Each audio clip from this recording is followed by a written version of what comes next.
Balini mabibi na mabwana, katika channel yetu hii leo ninakuja na kitu muhimu ambacho watu wengi tunakitumia lakini hatujui madhara yake. Sasa leo nimekuja na mambo ya kuepuka yatokanayo na mionzi ya simu. Fahamu matumizi sahihi ya kutumia simu za mikononi. Wanasema uchunguzi uliofanywa na watafiti wa masuala ya mionzi kwa ushirikiano wa shirika la afya duniani WHO pamoja na chama cha madaktari wa Hiroshima na Nagasaki Japan pamoja na wataalamu wa mawasiliano ya anga electronic and telecommunications. Hawa walikuja wakatuambia kuna vitu vya kuepuka na mionzi. Tunajua simu tunazozitumia asilimia kubwa zina mionzi, ambayo mionzi hiyo hupelekea kuleta madhara, usababishaji wa kansa na maradhi mbalimbali kwa afya za binadamu. Sasa leo tunaenda kuona maradhi karibia 8 yanayotokana na mionzi ya simu au matumizi ya simu za mkononi. Kwanza, unapotumia simu ya mkononi kupiga au kupokea, inahitaji kutumia sikio la kushoto, kwa sababu sikio la kulia lina mishipa milaini mno inayounganisha ubongo mkubwa na mdogo. Kwamba ili uweze kuepuka madhara yatokanayo na mionzi ya simu, wachunguzi hawa au madaktari hawa walitushauri na kugundua kwamba tunapaswa kutumia simu sikio la kushoto na sio sikio la kulia. Hii ni kwa sababu sikio la kulia lina mishipa milaini mno inayounganisha ukubwa na mdogo. Kwa hiyo ukiwa nyumbani, ndugu zangu, tumia simu yako kupokelea kwa kutumia sikio la kushoto na sio sikio la kulia. Wakaja wakatuambia mtoto chini ya miaka 10 haruhusiwi kutumia simu ya mkononi, sababu ngome za masikio ni changa na ubongo wake haujakamilika kuumbika. Tumezoea huku majumbani kwetu watoto wadogo chini ya miaka 10 kuwapa simu, wanaongea muda mrefu. Sasa madhara yake ni haya, watoto chini ya miaka 10 hawaruhusiwi kutumia simu, na hii yote ni kwa sababu ngome za masikio bado ni changa na ubongo wake haujakamilika kuumbika. Hivyo unaweza kumsababishia mtoto madhara tangia akiwa mdogo na mwisho wa siku kusababisha matatizo mengine hata ya akili na ukuaji huko anapozidi kukua kwa sababu ya kutumia simu wakiwa wadogo. 3, wakati wa kulala inahitajika uweke simu yako tofauti na wewe mita 2, sababu wakati umelala ubongo umepumzika, mionzi inapata nafasi nzuri ya kupenya kwenye ubongo. Tumezoea tunalala tukiwa simu zetu zimekumbatia, tumeweka chini ya mto. Sasa hawa wataalamu au wachunguzi wakaja wakatuambia kwamba simu zetu zinatakiwa kuwa zitunzwe au ziwekwe mita 2 pale ulipokuwa umelala, ili kuepuka kwanza mlipuko na kusababisha kwamba ile mionzi ina nafasi nzuri ya kupenya mpaka kwenye ubongo wetu na hivyo kusababisha matatizo mengine ya kiafya. Kwa hiyo unapokuwa umelala nyumbani, hakikisha simu yako unaihifadhi mita 2, na ikiwezekana kabisa hata izime, hususan nyakati za usiku, kwa sababu hatuwezi kujua ni vingapi vitatokea wakiwa wamelala. Madhara ya 4 ya kuepuka: uwekaji wa simu popote kwenye mifuko inahitaji upande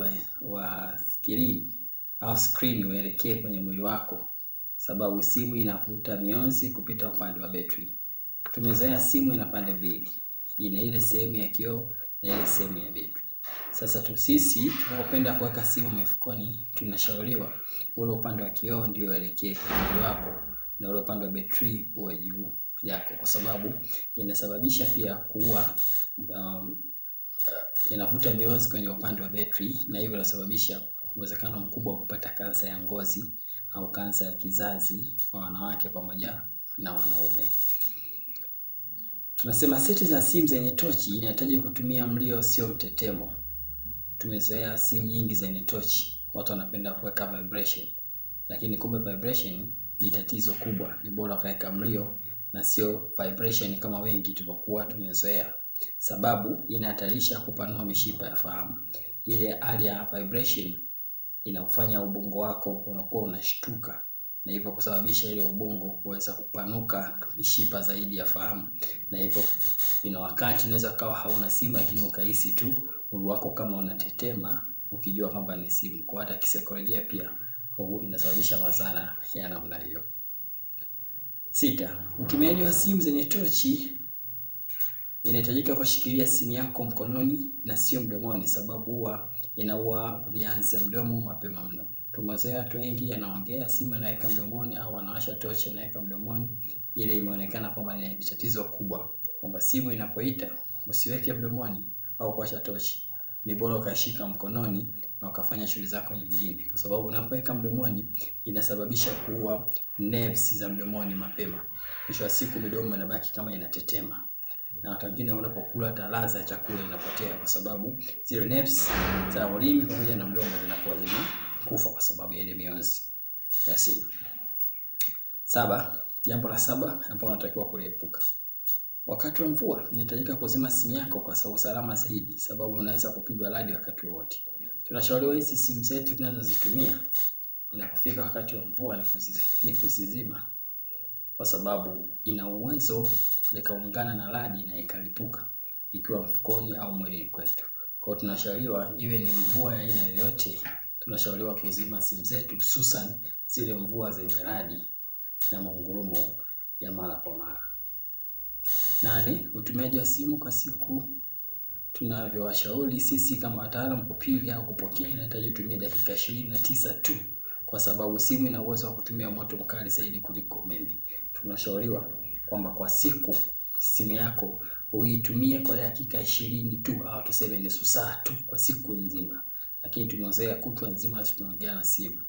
Sasa haya madhara yake yanakuja kuwa ni makubwa zaidi. Kwa hiyo tunashauriwa sisi kama watumiaji wa simu tuweze kuitumia simu ndani ya dakika 29 tu kama itawezekana. Baada ya hapo inawezekana kutumia kwa njia ya message zaidi na sio kuongea zaidi. Lakini pia vipo vinavyozuia hii mionzi na vinapatikana dukani, vinajulikana kama internal, kitu kama antena ambazo zinasaidia kuua ile mionzi ya simu, na hata simu inaweza kutumia vitu vizuri. Kitu ambacho tukijua Tanzania wengi au Afrika wengi, inawezekana tunajua, lakini tukaamua tukufanya kwa makusudi, kwamba hiki mashine cha simu kina madhara mengi, hususan kwa watoto wakiwa wadogo. Tunapenda kuwapa simu, alafu mwisho wa siku tunavuruga ubongo wa mtoto. Inafika wakati mtoto unamfundisha vitu hivi havikamati, kwa sababu tayari ubongo wake ulishakuwa affected tangu akiwa mdogo. Ndugu zangu, nitoe wito tubadilike, kwa sababu simu kama simu ni mashine, kifaa kizuri tumia kwa ajili ya mawasiliano, lakini kina madhara makubwa mno. Kwa maoni na ushauri unaweza comment, na pia unaweza kusubscribe ili uweze kujifunza vitu vingi sana. Asanteni na karibuni tena.